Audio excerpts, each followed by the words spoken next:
The Alamo is remembered in history as a symbol of bravery. However, the sole survivor of its siege referred to it as a slaughterhouse. For 187 years, one narrative remained concealed, not by the passage of time, but by intention. Joe Travis, the enslaved servant of Colonel William Barrett Travis, did not merely witness the massacre. He experienced it firsthand. The Mexican bayonet that grazed his side, the odor of charred American bodies, and the precise words whispered by Santa Anna as he vowed to advance on Washington are all part of this account. This is not the polished legend you were taught in school. It is a visceral recounting filled with blood, smoke, and treachery from the only man who emerged alive. Travis's last act involved stabbing a Mexican general as he succumbed to his wounds, while Jim Bowie's body lay mutilated and Davy Crockett took 24 men with him to their doom. Their bodies were drenched in oil, and some laughed as they were set ablaze. Tonight, the suppressed truth will spread widely. What truly transpired when the last Texian fell, and why did the victors seek to silence Joe Travis indefinitely? The deceased do not deceive, and neither will I. However, before we proceed, please like and subscribe to our channel to support our community. We defenders had been thoroughly exhausted from days of unyielding vigilance and strenuous labor. On the eve of that ill-fated Sabbath, every individual toiled late into the night, our fatigued bodies collapsing into sleep just hours before the attack, except for the captain, whose sharp call shattered the silence. 3 guardsmen stationed beyond the walls likely shared this deadly slumber, for no warning cry was heard. The enemy's blades struck with deadly precision, swift and ruthless. I was resting in my master's quarters when the chaos erupted. Colonel Travis sprang to his feet, musket in hand and sword shining at his side, commanding me to follow. I complied, grabbing my own weapon and trailing behind his frantic dash. Travis ascended the ramparts, his voice hoarse as he shouted to his men, "Rally now, lads! The enemy is upon us. We shall confront them with fire and fury." A shot rang out from his musket, and I quickly followed suit. However, as the smoke began to dissipate, I saw Travis stagger, struck down. He leaned against the inner slope, struggling to rise, his blood staining the ground beneath him. Twice the enemy raised their ladders, only to be repelled by our desperate resistance, though I barely noticed. When my commander fell, I retreated into a storeroom, firing shot after shot through its loophole, even as the enemy breached our defenses. On their third attempt, the invaders climbed over the walls without opposition, flooding the courtyard like an unyielding tide. What ensued was sheer carnage, primal and brutal. Men fought in close quarters, muskets cracking skulls, blades disemboweling, pistols pressed against ribs and fired at point-blank range. No mercy was given or sought, only the grim, guttural struggle for survival until the last Texian breath was drawn.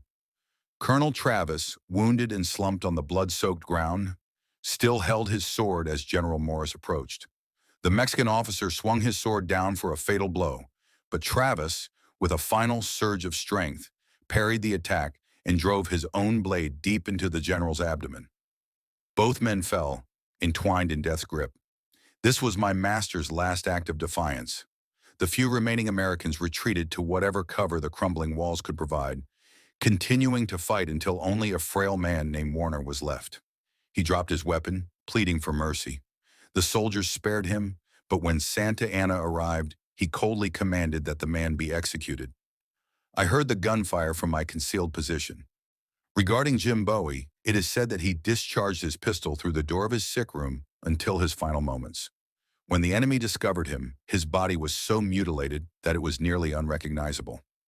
Davy Crockett and a small group of his comrades were found in a pile, surrounded by 24 Mexican corpses, serving as a grim testament to their determination. The women and African Americans in the fort, including myself, were largely spared. Only one woman lost her life. A stray bullet struck her as she ran between the cannons.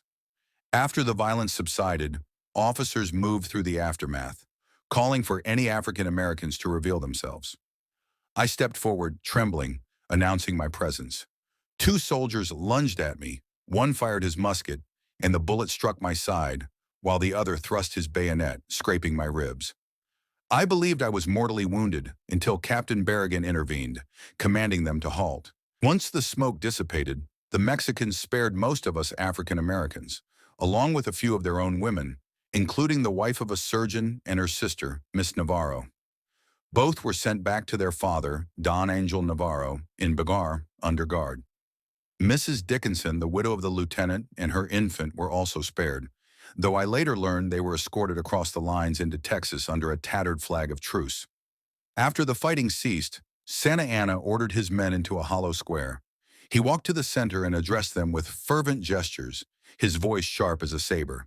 The soldiers responded with cheers that filled the morning air.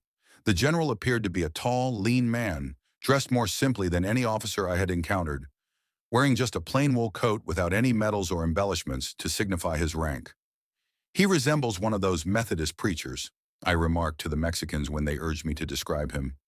They subsequently took me to Bexar, where I was held for several days.